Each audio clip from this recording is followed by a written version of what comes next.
76ers managing partner Josh Harris told Adrian Wojnarowski that head coach Brett Brown will be back on the bench next season. Woj also reports that Harris, Brown, and Sixers GM Elton Brand had a lengthy meeting on Monday that mostly centered on discussions about the franchise plans for the offseason. Here's Joel Embiid yesterday on Coach Brown. I just thought it was bull, man. He's done a fantastic job. I don't think he should have anything to worry about.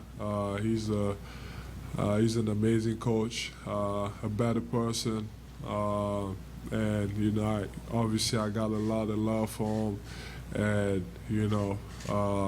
if there was someone to blame, put it all on me. So, Richard, is this a smart move for them despite the fact that Embiid's endorsements here, and there was speculation, obviously, that Embiid was the player most unhappy with Brown?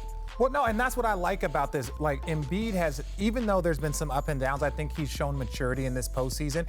I love the fact that he's like, yo, this wasn't the coach. This was me. This was me being sick. This was me not stepping up. Coach has done a great job, and I think as a leader, you hear so many things about, franchises and coaches and best players. So when your best player steps up and says, no, I need to play better, and I think Coach did a great job, I think that shows a lot of maturity. Ramona, let me ask you this, but there was a lot of scuttlebutt that Embiid was maybe not so happy with Brett Brown.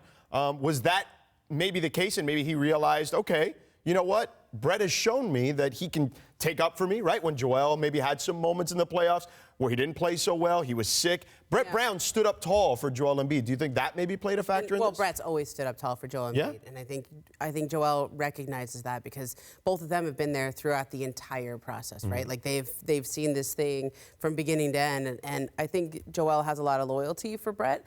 I don't know that the scuttlebutt was necessarily that Embiid wanted him gone. Like I think it was just a general organizational issue, and some of that was heightened when the owner came out and said, if we're expecting to have a better playoff run this year. But from what I'm told, Brett Brown and the owner Josh Harris had conversations throughout the season where Brett felt very comfortable in that last series against the Toronto Raptors about his position. Now, that's not to say that if they would have lost to the Brooklyn Nets in the first round, things would have been all rosy, but he had a reasonable level of confidence in that series, so I don't think it did come down to Game 7. And I also think that you can't really discount the idea that when Monty Williams took the Phoenix Suns job, the one guy that there was an expectation that maybe he would be the guy in line to get Perhaps this, Monty, right? Was no longer there. Right? So makes sense. Why would you punt on Brett Brown after everything he's taken this franchise through when the guy that you could reasonably expect to be a successor, or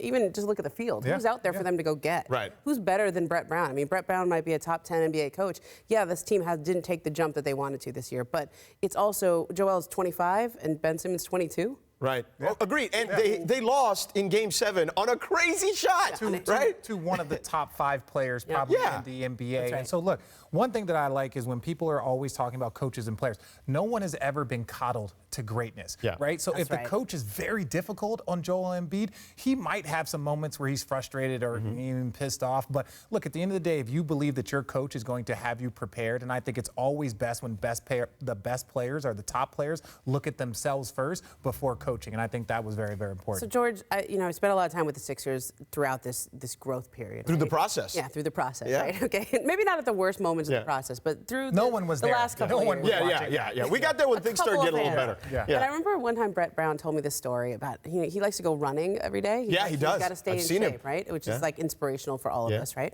But Brett, and I go, so what do you listen to? Are you listening to music? He goes, sometimes I don't. Sometimes I'm just quiet. Yeah.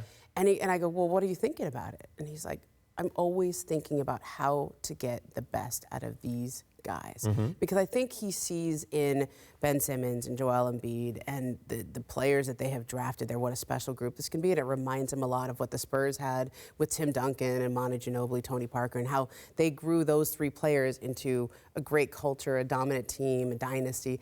That's what he's been tasked with, and that's what he's been thinking about the whole time. So why bring somebody new in? Yeah, right? I this agree. This is a guy who's been working on this. You don't pull the ripcord right then. Continuity is almost underrated in sports. Like, we don't have enough of it, I think. Yeah, and we don't talk enough about chemistry and continuity and building off of what you've done. Like, look, when you look at this team, there's deficiencies there. Yeah, sure. Jimmy Butler was amazing. Tobias Harris was a great addition. But at the end of the day, we knew going into this Toronto series with Toronto having home court, Kawhi Leonard, and they've always said if you're going to play in a Game 7, you want to have the best player. Kawhi Leonard was the best player, and he proved it. But this team has shown a lot of growth, and we've seen the deficiencies that Ben Simmons has. Now, if next season Ben Simmons doesn't show any growth, like if there's things that aren't improving, then you can have a conversation. But right now, I think that they are growing at a very good pace.